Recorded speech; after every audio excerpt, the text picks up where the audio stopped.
octopuses have, so like we have trichromatic vision, 3 chromes of vision. They have 18 chromes of vision. Damn. So like, So they can see more than visible light? I don't really, I think so. Yeah. I don't really know like what that entails, but like if we have 3 chromes and see what we see, I'd assume that the more the chromes, like the more the crazier the shit. We're no scientists here, but we could do the math. Yeah, we could do the math. There's just just some matching. Like no, that's pretty crazy. 18 chromes. Yeah. If someone knows what that means, I don't know what that means, but it seems dope. like if we had that in like sunglasses, everybody would buy those and try to see like an octopus, you know?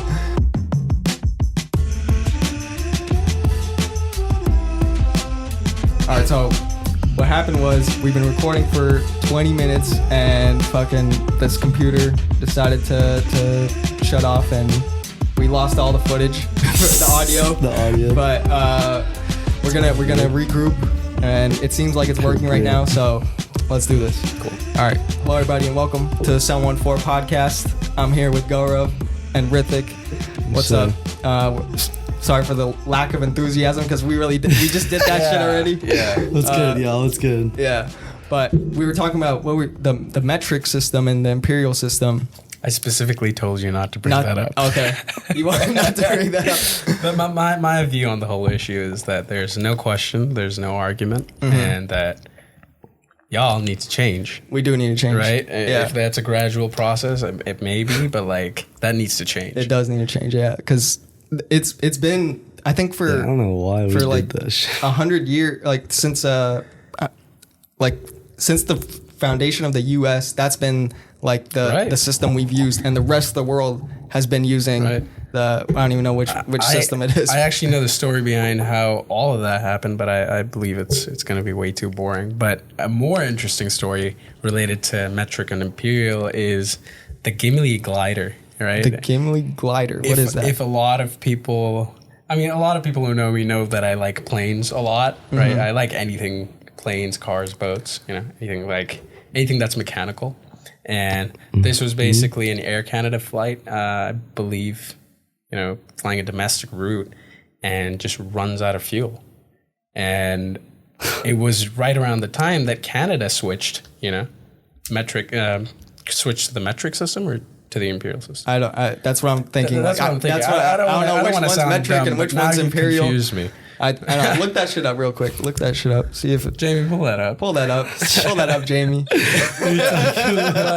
it was this captain who basically was, flying this brand new 767 and just suddenly loses fuel pressure. The metric is meter, liter, gram.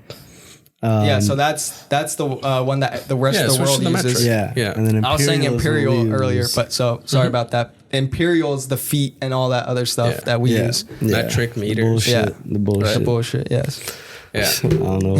And so there's the captain who, in a brand new 767, just loses fuel pressure and basically loses both of his engines and has to make an emergency landing. And there's a strip that he used to practice on, in his times from World War II when he was a pilot. And basically he had to land this jet on the small runway. But as he got closer to it, realized it's a drag racing strip now. And after, long story short, after, they conducted the investigation, the person who was fueling, in charge of fueling the plane basically was like, oh yeah, I filled it up in liters, yeah. And they were like, you idiot, bro. Like, what did you do? But yeah, it was awesome. Like he attempted a maneuver called a side slip, which is really hard to do. It's when you're too high from a runway. You need to lose altitude quick, but you can't gain too much speed, or else you'll overshoot the runway. So you're essentially losing altitude on the side while you're descending and heading towards the runway. It's really cool. Side. So you're coming from the side. It's basically you come in like this, and then instead of pitching the nose down, you're pitching the wing down, which is really dangerous to do, but managed to pull that off. So yeah, damn. Yeah. So they ran out of fuel and had to land us as quick. Yeah. as quick as That's possible. wild. That is crazy. Yeah, it's a beast. Yeah, So- that's why we got to change the system. yeah. Change it. Fuck the system. Fuck the system. Yeah. Yeah, but what were we talking about before? The cargo, something about cargos. Yeah, about ships. Ships. Yeah, ships. So I was telling both of them how my dad essentially was a sailor. By that I mean not like on sailboats. He was a captain on like one of these huge Massive cargo ships. Cargo ships, roam the oceans. But yeah, we were talking about supply chains and how complicated the whole process of, just even parking a huge ship like that is. Yeah. And, how many hours of expertise and training it takes to do something like Yeah, that. that shit is because tough. Think about these hundreds of thousands of tons of metal, containers, all kinds of goods in there. And not only are there like goods, but they can't be damaged as well. Like it has to be. They cannot be damaged. It has to be put there in a certain order. Has to be fastened. And it's all sorts of different types of goods as well. It's not just one thing, one product. All different sorts of things. Of shit. And some of these huge ships, if you give it a throttle input of maybe 15% of power, it will take a good amount of time for the propellers to stop spinning a certain way and then start spinning the other way. Really? So there's time delay. There's essentially no brakes. You're just going forward or back. Yeah. Right. And it's really cool how just growing up as a kid, that's what sort of boosted my interest within cars, ships, and especially planes.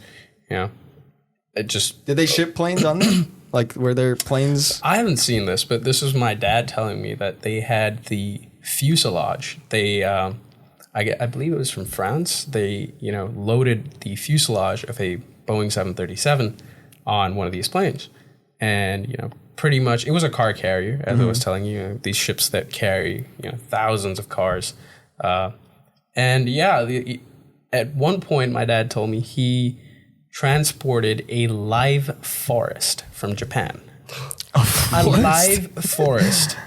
So they had to recreate, similar conditions for the forest to stay alive inside the ship. Damn. So With they gotta live soil. Yeah. And basically, it was a dope. whole They gotta operation. match the Japanese climate onto a ship to keep that. I can't tell the you how they forest did alive. that. Keep but all the God damn. ecosystem running. Unbelievable to think, how. Why would anyone even want that? I don't understand. Some like rich billionaires like, I went to Japan once. I want a forest. Yeah, I want I went to this want forest. this. Yeah. Now I Just want ship it. the whole I want forest it in my to my house. house. Yeah. That's fucking crazy. Only humans is. would do that shit, bro. I know, right? Only humans would like. Only humans can, basically. Yeah. Absolutely. But no, like you look around, no other animal even acts as us. Like no other animal builds buildings and fucking destroys the planet by doing all this stuff. Octopuses, though, Octopuses are very crazy, intelligent. bro. I can't remember what Netflix documentary it was. I think it's called Octopuses, I'm pretty sure. It's not a simple. documentary. It's They like, kept it for sure. I've watched an insane documentary on it's the actual series title is Animals on Netflix. Yeah. My favorite Yeah. episode is the one called Octopuses. Yeah. And it's about it. They follow this baby octopus from birth to I've seen that adulthood. episode, and I know exactly what you're talking And about. it's That was fucking really cool. sick, Yeah, dude. that was really It's cool. sick, bro. Like that's like one thing thing that I like will always remember from that episode is like octopuses have. So, like, we have trichromatic vision, 3 chromes of vision. They have 18 chromes of vision. Damn. So, like, So they can see more than visible light. I don't pretty really. I much? think so. Yeah. I don't really know like what that entails, but like, if we have 3 chromes and see what we see, I'd assume that the more the chromes, like the more the crazier the shit. We're no gets. scientists So, here, yeah. but we could do the math. Yeah, we could do the math. There's just just some matching. Like, that's pretty crazy. 18 chromes. Yeah. If someone knows what that means, I don't know what that means, but that's it pretty seems dope. like if we had that in like sunglasses, everybody would buy those and try to see like an octopus. You know?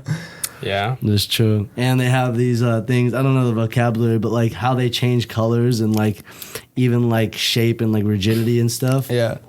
like these small little like Photosensitive cells. some sort of it's something. Yeah, where they match the environment where they could blend into like the rocks and stuff. Dude, yeah, they like inflate like little balloons and like they match like basically anything around them instantly. Because I'm pretty sure the outside of the octopus is basically just like their whole brain. Like they are like their arms are their brain. Like it's filled with neurons.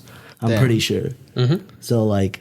Yeah, they just learn by like touch basically, and like it's a whole different creature, and it's fucking crazy. Yeah. That's one of my octopuses and cephalopods are probably like one of my favorite like when creatures. People talk about this stuff and then they talk about aliens, like these are like pretty much aliens, bro. Like this, it's an alien, bro. Like people want to see like some green fucking thing up in space. Like we live around aliens, bro. That shit is wild. Yeah. Absolutely. There's so much in the ocean that we still don't know too. We explore space and that's important as well. R.I.P. Ocean Gate. Ocean Gate. What was that? That's the submarine. Oh yeah. Is that what it's the called? Titanic? That's what it's called though. Yeah. Is it called It's called the Titanic. That's where you fucked up immediately. Yeah, no. Immediately you fucked up right there. You fucked up. When you call it, I think the company is called Titanic. OceanGate. The company is OceanGate, which is that's the billionaire's submarine. company. There was but the submarine was submarine's called Titanic. Is it? I'm pretty sure, dude. I'm this. pretty sure. Jamie, pull that up. Pull that up, bro. Jamie, Why do we have Jamie on camera right here? Jamie's on camera, bro. You gotta get Jamie what in. was the ocean? He'll look this shit up right away. Submarine. Best Googler I know. Submarine called. Well, I just think there's a lot of people who are talking Titan.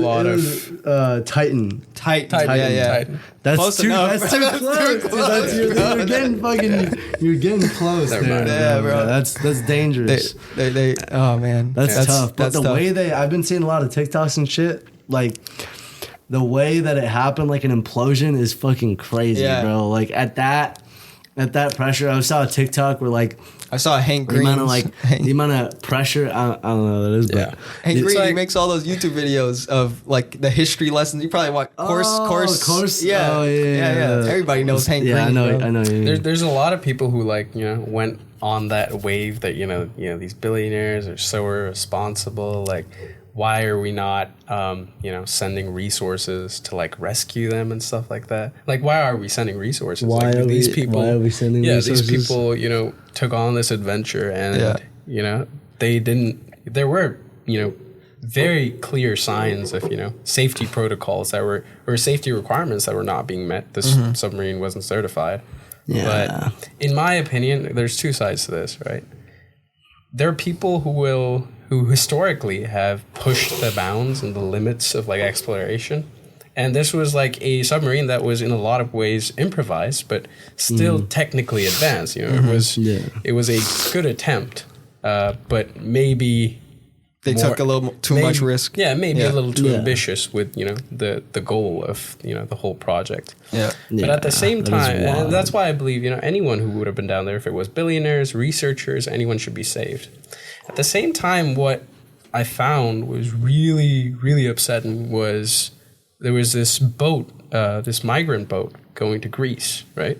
And they had an eye in the sky chopper basically communicate to the Greek Coast Guard that we've spotted a huge migrant boat, packed with people. I believe there was 100 children in the cargo hold. Think about 100 children in a cargo hold, right? So the Greek Coast Guard essentially had the option to send a vessel out and keep some surveillance on that boat, because a lot of these boats will sink, will capsize. And they chose to ignore that. And it sank. And you had, I don't know, I'm not entirely sure on the figures. I think it was about 400 to 500 people that died. Damn. And, I read the BBC a lot. A lot of people here make fun of me for doing that. They're always like, Rob is always on the BBC. But, I just see these like reels, and, not reels, but like, continuous scrolling page of, updates and stuff like that. I'm like, where are your updates for, all the migrants? Where are your updates for, stuff that is happening on such a recurring basis, and yet we've still not established what to do with that. So because they're only looking for clicks, like anything about the sub, like that. You'll see everything about the sub, but nothing about that, because everybody's gonna click on that when you say they made it into the big thing. Yeah. And that's not, you know, That's to take any attention away, or like, you know, I still feel for the families of you know, all of them, even billionaires, but you know, it really exposes all these things, which you know, to me at times when you think about things at a very, very basic level, on, you know, when you take away all the sort of jargon around things, all of the hype around things, you know, these are human lives. And you know, I feel like an issue like what we're seeing with the migrant crisis, you know, moving of people, these mass migrations to, you know, Europe. And I agree with a lot of people, you know, who say that, yeah, I feel for the people who are like, we don't want immigrants, right? We don't want these people who are undocumented, you know, could be dangerous. And I can sympathize with those people, but, you know, I just feel like we should have a better way of going about system. it. Absolutely. Yeah. This is hard. Yeah. Hard But to what were like you gonna say about establish. the Implosions? Yeah, implosions. Well, that's just crazy, bro. Like there was a TikTok that showed at what an implosion is at just like I think 15, 16 psi, which is like pressure. Yeah. And it like basically just crushed. Like it just like the outside pressure from the outside basically just folds it into like a ball. Basically, just crushes it. And it compared it to the like a higher pressure. Yeah, in comparison to what the pressure they experience, which is probably thousands of psi's. Damn. On that little thing, it's just they probably like it said like within a fraction of a second, probably like 0.3 milliseconds, so like some very small amount of time. It's just they experience life and then just death immediately because they just got folded basically. It just that's the video I saw. itself. Like Hank Green said, people were questioning, can we find the body? And he's like, there is no body. Like that shit's like that shit evaporated instantly. Gone. Like in our minds, we can't even comprehend that, like how quick that is, because the good point is they didn't have a painful death. Right? Like they couldn't even experience any pain during that point because their brain didn't even calculate how fast that was. So it was just instantaneous. But it's unfortunate that they did lose their life like that, you know. So, but yeah, that's terrible. Yeah. People thought it was gonna be from just oxygen loss, which would have been like a terrible death. But it's like there's no more oxygen to breathe in there, and then you're just like, holy fuck. Yeah, you just go to sleep. Like that's what happens. Hypoxia. Like, no, but there's like you feel pain during that. Like, really? Yeah. If you don't have oxygen, I mean, if you don't have oxygen, it's like you're gonna. No, it's like you're suffocating. Basically. Yeah, you're suffocating. You can't breathe. I think that's like one of the two worst deaths is suffocation and like a fire. And suffocation. For drowning. Me, like drowning, all those. Yeah, that shit's terrible. I would never want to die like that. Knock on wood. So knock on wood. That ain't gonna happen. That's some wild shit for sure. Yeah. I never knew like what the difference between an implosion and explosion was. So X is open. Yeah. And then in, coming from in to out. Yeah. This is out to in basically. Yeah. I think that only happens underwater though, right? Or implosions, or is it? No.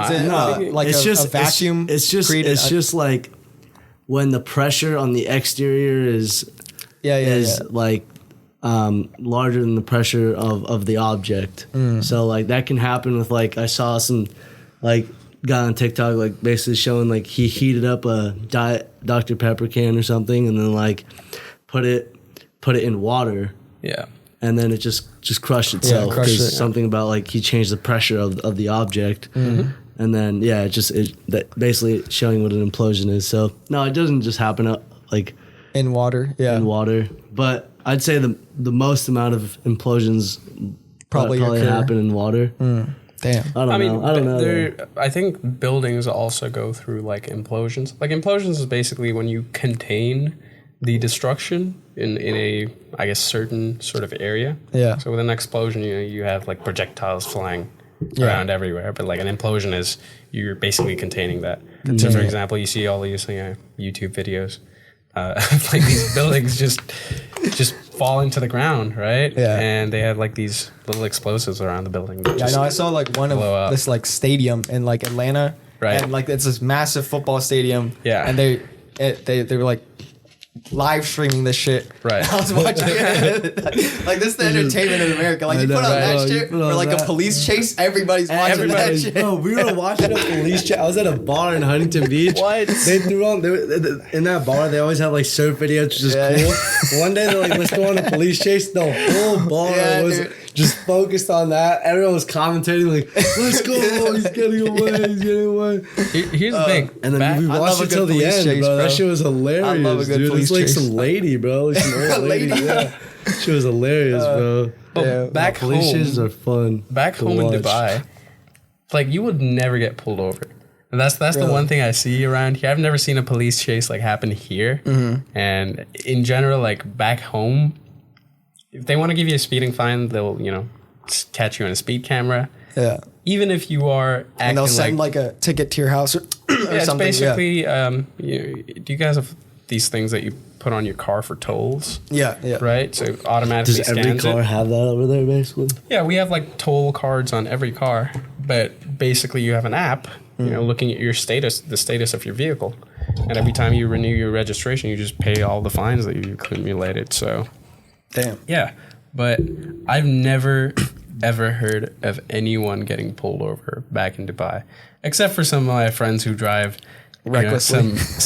They drive some modified vehicles. Oh, okay. And that's when they can stop. That's when they usually stop you if you're being too loud and obnoxious. But yeah, it's like Shelby Cobra that your friend has. That shit's crazy. I wanna see that. Yeah. Damn. Policing is so hands off in Dubai. at least in that part of the world where they are pretty confident that they don't have dangerous sort of criminals roaming around. And Yeah, Dubai's right got here, like zero like crime rate, huh? Basically. yeah, it's very less, but Very safe. It's also it doesn't just happen. Like you have to create an environment where you can't be in that country if you don't have a job, right? You can't be in there if you don't have a visa. So it's comprised mainly, I guess, like 80% of immigrants, right? People who are, pretty well educated. You also have people who are working construction jobs, right? But even then, people in that society have an assigned role. And that just reduces the chances of, people going to extreme lengths. Yeah. That's facts. Whenever Like people have like their job is their job, huh? So like a waiter at a nice restaurant is like that's like his thing, right? Their path, That's yeah. what he does. the concept of part-time work, especially when I go to a McDonald's here, or I like McDonald's. I don't know why people don't Over like here, McDonald's right here. Over But here, even though we created it, but like the country that founded it doesn't. your McDonald's enjoy it. right here is like not good though. Yeah, like, it's not I good. mean, sometimes I crave the taste of it, but like McDonald's Back back in was Dubai. really good. Really? Yeah. Not Everywhere really, in the not world, really good, I think but different. everywhere in the different. world is it's better. a good meal, right? Everywhere in the world, it's better than here. yeah, Pretty much. Yeah. And like back home, all these people who are working there are either Indians or Filipinos or, Bangladeshis or mostly South Asian. And they actually get housing. So it's essentially a full-time job that they're working, which is interesting to hear where, you have kids working. We hop on a call. Okay. You have like kids. Oh shit.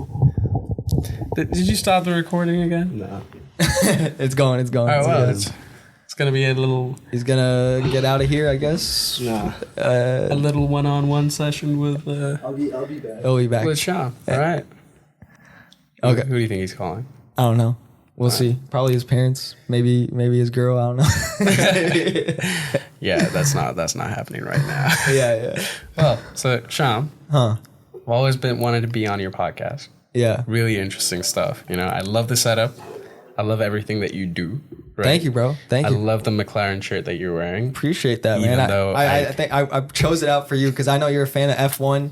Yeah, I did like McLaren for a very long time. I don't anymore. You know, Right? Yeah. They're still fine. They're a great team, but I just don't like them no more. What's your team right now?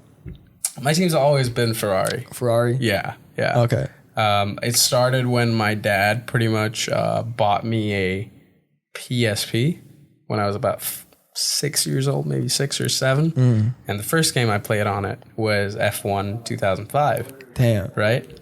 And I've pretty much played a lot of F1 games since. So for me, watching Michael Schumacher, who was my original hero, Yeah. the 7-time world champion, equal with Lewis Hamilton now. He was basically the GOAT at the time. Yeah. And then it progressed to Sebastian Vettel, who was also a Ferrari driver. He moved to Ferrari, was a superstar kid. But yeah, that affiliation, right now, especially Ferrari is dog shit, right? Yeah. The strategy doesn't work. The car isn't fast enough. But I still when support. Yeah. When Ferrari wins, right? When you have a big day for Ferrari, there's nothing like it. The emotions. I think that's with like any like team. Like if you're a sports fan of any kind, like you root for your team, even if they're dog shit, like they're the worst in the league, but you got to root for them because that's your team. That's your team, and when they win, that's when like the ecstasy of and joy goes to another level because you remember the times where it wasn't like that. And now you're at the top, Oh, it hasn't been like that 15 years. Yeah. But I guess it's really like for me, especially Formula One it's such an easy sport to follow. Like you don't have these massive trades going on. It's very simple in a lot of ways. But if you wish to get more technical in it, you always have the option to do so, right? I'll play F1 on my Xbox. And I will just go in the car setup and just play around with it. It's how F1 is how we got our safety systems in our cars. It's crazy how much technology they develop in those cars that then go into the cars we use every day. Absolutely, and I feel like it's people are just like, oh, you're going around in circles. I can't tell you how many times I've heard of that. It's fine. I mean, some people just don't have an interest in like pure mechanics of something. I just think that something that's running at... To me, that's more fascinating than the race. Like, I watch the YouTube videos of Red Bull Racing and Mercedes and stuff and look at the engineers talk about the cars in such detail. And you could tell they're obsessed with this craft of building the fastest car, the most efficient car. Absolutely. And they're trying to get the technology right, whatever it takes to build the best car that will win the race. And the rules, interestingly, when you're building a car, are so rigid, right?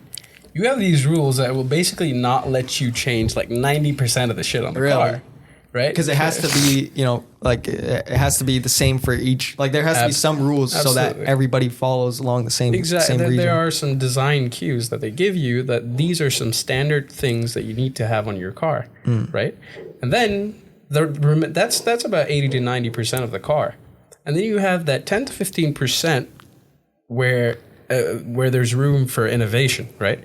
Where you might create something so small, so insignificant, but over the course of about 60 laps gives you an added 2-second advantage, right? And that's the difference.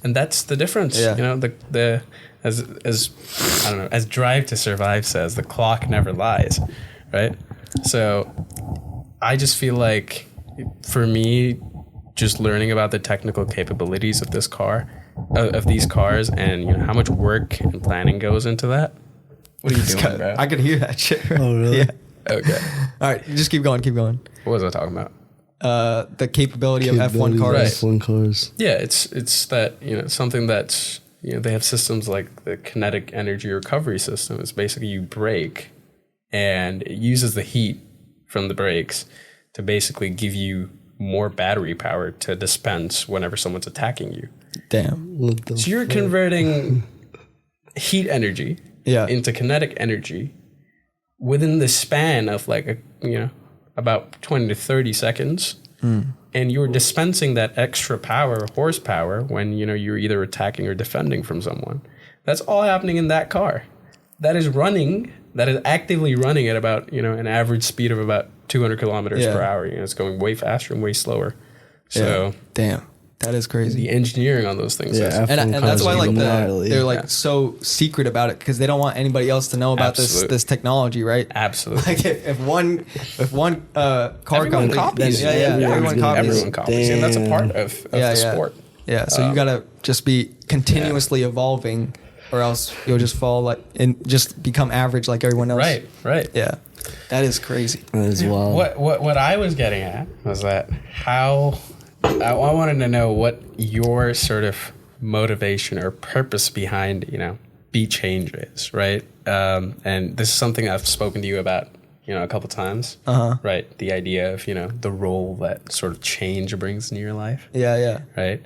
And you had some really interesting ideas about that, and you basically made me think about these things in a different way. That's what I wanted, bro. Like that, literally, that's why I created the brand. Right. Just to say that, like, Be Change for me was something that I personally say to myself. Like I tried to live by that motto of changing myself, and because there have been times in my life where I've been living in a rut of doing the same shit the same way, the same time, and I was tired of that. Like you have to, and I, instead of waiting for somebody else to do something, waiting for the government to change, waiting for parents to change, waiting for anything, just take that responsibility upon yourself to make that change happen for you in your life. And that philosophy has changed my life, and I just wanted to share that. Like if the shirt, it doesn't even matter if you buy anything on Be Change. Like for me, the brand message, when you see Be Change, I want you to look at that and be inspired from it and say, I could change my life doing that, implementing that philosophy. The brand itself, that's what it represents. Like that. And that's why I even wanted to start it in the first place. Because to me, I only do things if I know like it pulls my heart in a certain way. Like I could only go in on a project if I know that this is like my whole heart is content on it, or else I won't even try. Like people say, don't go in halfway. You got to go all the way in everything you do. And so for me, that message meant so much that I was like, more people need to, or just, I wanted to spread that message and share it with so many other people. And I thought doing a clothing brand was probably something that I could pull off, and I've been wanting to do for a while. Like I had the idea for a clothing brand. I love his shirts. Shop Be Change on Instagram. Shop Be Change. Yeah. And so those are fire shirts. Thank you, bro. Thank you.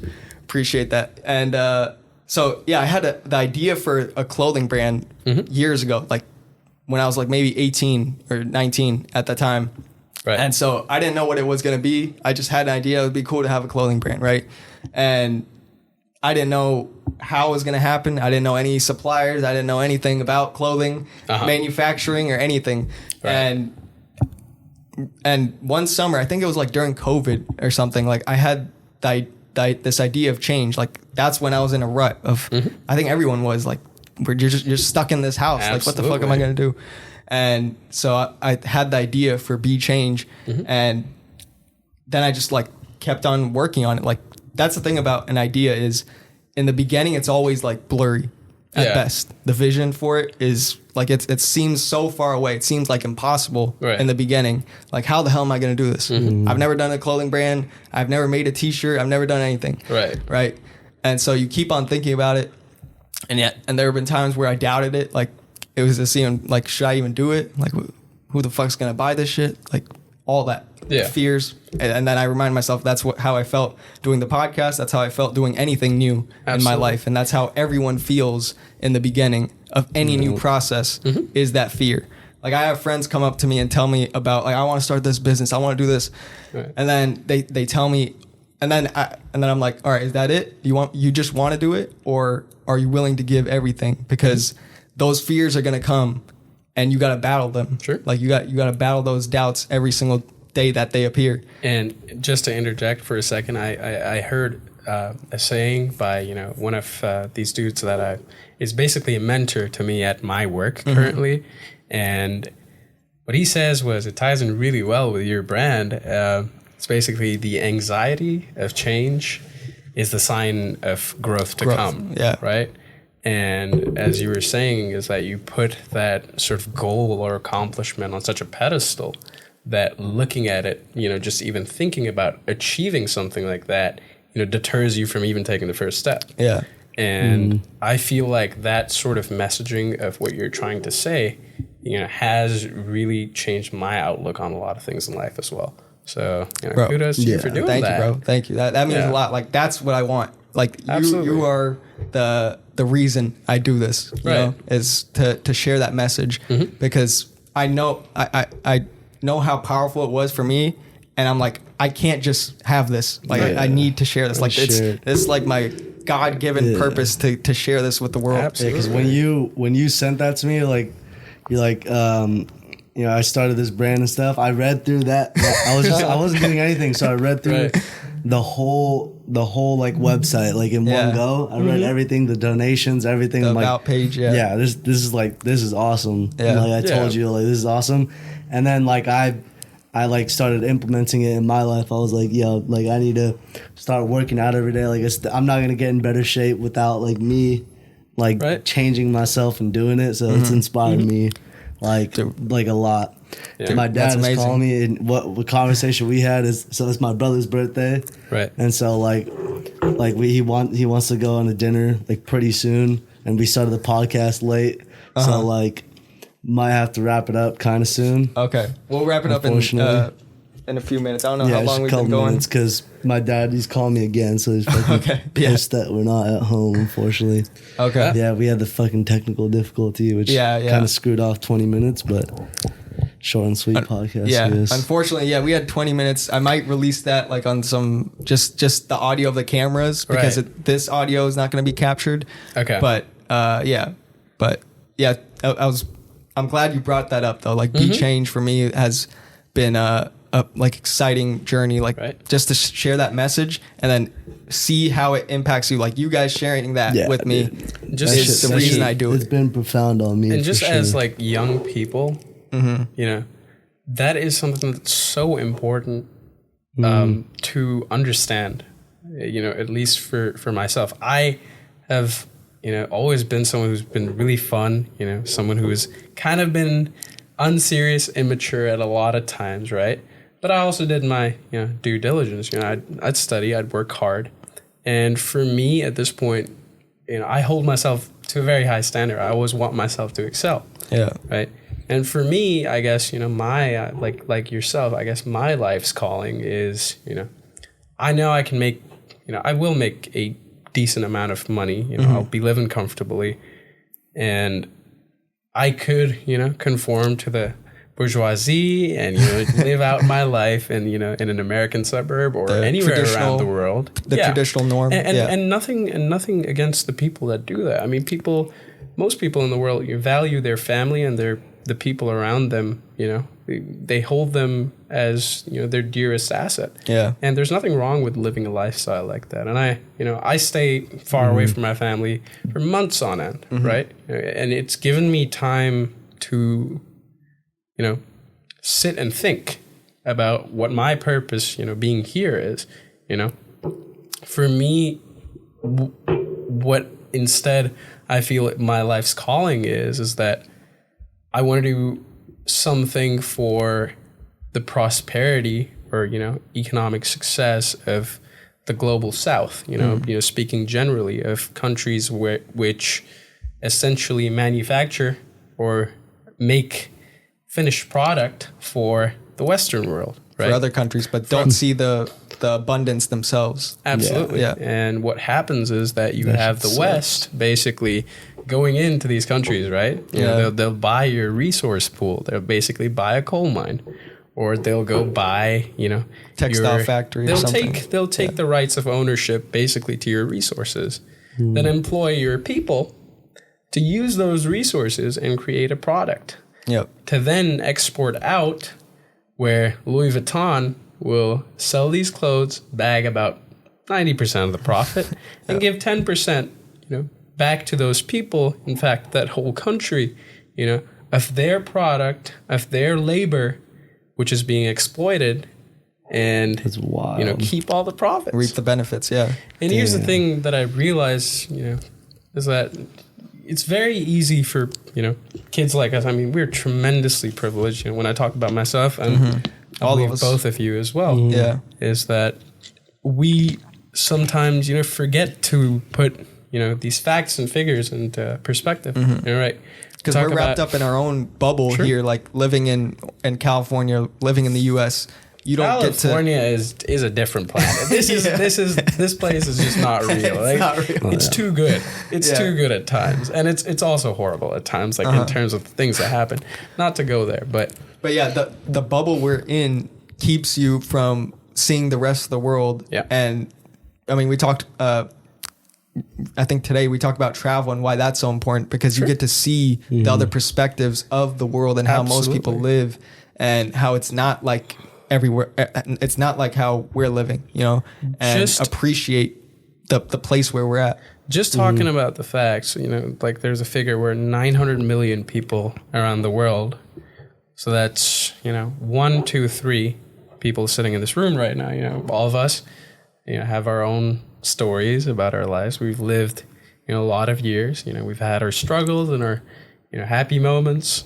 And think about 3 people, and think about 100 people, and then 1,000, and then 1,000,000, and 900 million people who live on less than $1.25 a day. Wow. Right? Damn. And when you think about, it's just them living in extreme poverty, and this is a figure of extreme poverty. And we, other these people by, giving them a label. 900 million people around the world live in extreme poverty. And when you think like that, it's just like a number. And what's everyone's response? Damn. Yeah. It's a number, because that statistic, when you group that many people or group any object, you say 900 million cars, you can't imagine 900 million anything. And what I'm trying to get at is, when you mention a figure like this, 900 million people, like if someone's, your kid's not having dinner, 900 million people live in extreme poverty on less than $1.25. You just go, damn. Yeah. No one really says, okay, what are we going to do about this? Right? There needs to be something done about that.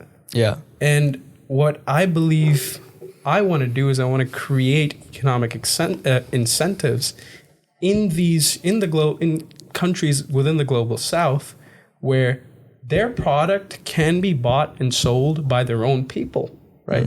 Thereby them keeping those profits, keeping that prosperity within their countries. They could still continue to export, but once you create economic incentives in these places, businesses, investments will flock, right? Yeah. To these places. And that's where, that's why I believe no amount of donation, no amount of aid will ever make their lives better. I'm not trying to make, Bangladesh like California. Yeah. That's just, it's going to take a lot of time for for that to happen. But at least in countries, in Central Africa or, really impoverished places, I want to make sure that, people at least make enough money to afford healthcare, to afford education. Yep. Yeah, that's the least. This is an economic problem, which thankfully with innovations in the supply chain process, with, increased efficiency, with AI coming into the game, it's so achievable. It is so achievable. Yeah, now more than ever, I think. Now more than ever. This is the time to do it, because technology is going to help in a way that, like, especially AI. People say we're gonna lose jobs because AI. Yeah. Really, it's taking the most laborious and just laborious tasks that most people do, that they're gonna now be able to do things that are more creative and better in a better environment. Absolutely. than an AI, because the technology will just do that 24/7. Whatever task that let's say a stock clerk might be putting up things in a grocery store. It allows you to become less of a machine. Yeah, less of a machine. That's how we actually live and exercise your Yeah. the creative side of your things. 'Cause Exactly. that's what repetitive. A repetitive task like putting in data entries is like a chore, right? Yeah. It blocks your creative potential, and I guess that's what AI does. It's gonna increase your efficiency, and it's gonna allow you to focus on things that are for the better of the firm or for the better of yourself, you know, Better for humanity. yeah, Whatever. makes you Yeah. it interestingly helps you think like a human. Yeah. Right. That's what AI makes you do. I know, because for so long, I think humans have been trained in this like manufacturing mindset of doing simple tasks, and you're being told what to do in a job. You get a job at any place, they tell you, oh, these are the tasks that you do every day, Right. instead of thinking creatively. I wish you brought up AI like at the start, because that is a topic that I love doing research on, and hopefully Yeah, like it's whenever I'm dumb. on this podcast next, that is something like AI and econ is literally what I could talk about for the whole day, right? But yeah, we are on some time constraints. Yeah, no. Thanks to my brother right here. Yeah. What you want to do? What do you want to eat? We gotta. I don't know, bro. We gotta. My dad wants us home. I don't know where we're gonna eat. Bro. Okay, Hopefully- Sean, let's wrap up. Man. We'll wrap up. Please, Yeah, good we'll wrap food. up. Yeah. But yeah, unfortunately, we had like technical difficulties in the beginning. This It's a- episode would have been a little bit longer. But It's a trial run, but that's what I told Sham. I was like, this is going to be a series. This is not just a one-off. yeah, we'll have him back. I will be back. Yeah, Right. You're gonna be in Santa Barbara like this whole year, right? I'm Pretty much. in California the California, whole summer. yeah. You know, just Come by anytime. up there by myself. So Okay. just give me a text and Yeah, I'll always. drive down Drive wherever. down. yeah. Man, Yeah, I'm down, dude. Yeah, thank you guys for coming by either way. of course. Thank you, brother. And course. yeah, appreciate the conversation, and hope everybody listening, watching also enjoyed it as well. And yeah, have a lovely day. Peace. So, bless up.